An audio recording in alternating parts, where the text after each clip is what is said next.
সীমান্তে অব্যাহত বাংলাদেশের উস্কানি, ফের বিএসএফকে বাধার মুখে পড়তে হলো। কোচবিহার সীমান্তে কাঁটা তার দিতে বাধা বাংলাদেশের। মেকলিগঞ্জের ছবি আপনাদের দেখাচ্ছি, যেখানে বিজিবির বাধার মুখে পড়ে বিএসএফ।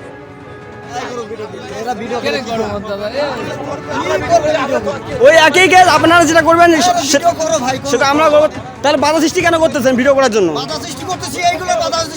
না, কেন বাধা করতেছেন?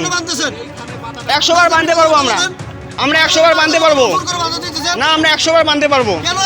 2010 সালে যখন চুক্তি দিয়েছে তখন মনে ছিল না?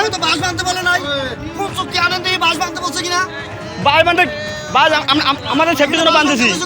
কাঁচের বোতল লেখার মাংস তো কাঁচের বোতল বাঁধতে কইছে। কাঁচের বোতল কি কোনো জায়গায় লিখিত আছে? পাবলিক আসলে বর্ডারে আসতে পারবেন না, বিএসএফ না আসলে বুঝতে পারছেন? বিএসএফ থাকবে তো আসতেই পারবেন না। না আসলে কি করবেন? আরে দাদা আসলে কি করবেন? আসলে কি করবেন এটা বলো একটু। না আসলে কি করবেন? কি করিব? আরে আসলে কি করবেন এটা বলো একটু। এটা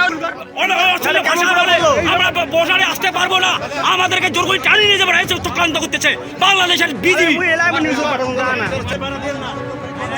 না কেন বেড়া দিব না? কেন বেড়া দিব না? না ভিডিও করবো না। আপনি যে বলেন যে আপনাদের বিএসএফ কে ভিডিও করতে হবে, আমাদের বিএসএফ তো মোবাইল নিয়ে আসে না, মোবাইল নিয়ে তো ডিউটি করে না, তো ওরা কোথা থেকে ভিডিও করবে? কোথা থেকে ভিডিও করবে ওরা? কি কারণে ভিডিও করবে?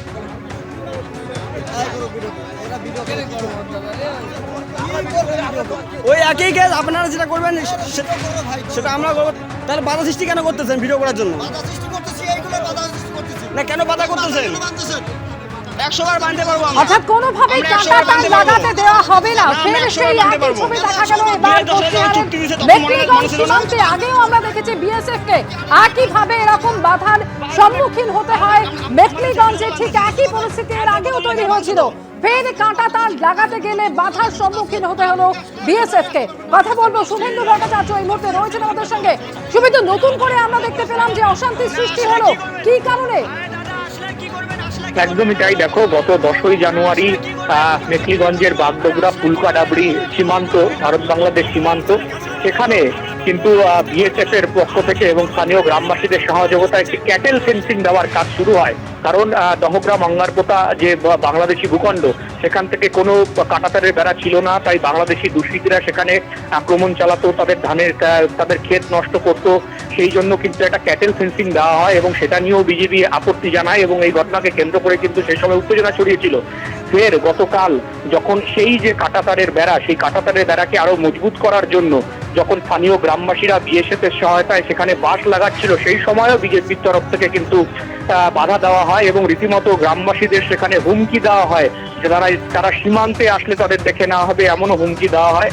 সেই ঘটনাকে কেন্দ্র করে পরিস্থিতি ফের একবার উত্তেজনাপূর্ণ হয়ে ওঠে। বিএসএফ এর মধ্যস্থায় সেখান থেকে গ্রামবাসীরা চলে আসে। যদিও বেশ কিছু অংশে এর আগেই প্রায় 2 কিলোমিটার অংশে ক্যাটেল ফেন্সিং দিয়েছিল স্থানীয় বাসিন্দারা, আজকেও কিন্তু বেশ কিছুটা অংশে সেখানে বাঁশ লাগিয়ে দিয়েছিল। এর আগে কিন্তু কাঁচের বোতলও সেখানে লাগানো হয়েছিল, সেই কাঁচের বোতলও বাংলাদেশি দুষ্কৃতীরা ভেঙে ফেলে, এমনটাই কিন্তু অভিযোগ। তার ফলেই কিন্তু আজকে আবার বাঁশের সেখানে বেড়া যখন দেওয়া হচ্ছিল, সেই ফেন্সিংকে কেন্দ্র করে সেই সময় ফের উত্তেজনা ছড়ায়। বিজেপি বারে বারে বাধা দেয় এবং তাদের দাবি যে এখানে কোনো রকম বেড়া দেওয়া যাবে না, এই দাবি কিন্তু তারা করতে থাকেন এবং যারা গ্রামবাসী যারা ছিল, যারা প্রতিবাদ করেন, তাদের রীতিমতো হুমকি দেওয়া হয় বাংলাদেশ বর্ডার গার্ডের পক্ষ থেকে এবং গতকাল এই ঘটনাকে কেন্দ্র করে ব্যাপক উত্তেজনা ছড়ায়। তবে আজকে পরিস্থিতি শান্ত রয়েছে এবং সেই স্থানে যেখানে বাঁশ লাগানো হচ্ছিল বা আপাতত বাঁশ সেখানে বাধা কিন্তু বন্ধ রয়েছে। একেবারে শুভেন্দু, যে ছবি আমরা দেখতে পাচ্ছি মেকলিগঞ্জে ফের সেই পরিস্থিতি, যেখানে বিএসএফ কে আবারও কাঁটা তার দিতে বাধার মুখে পড়তে হলো।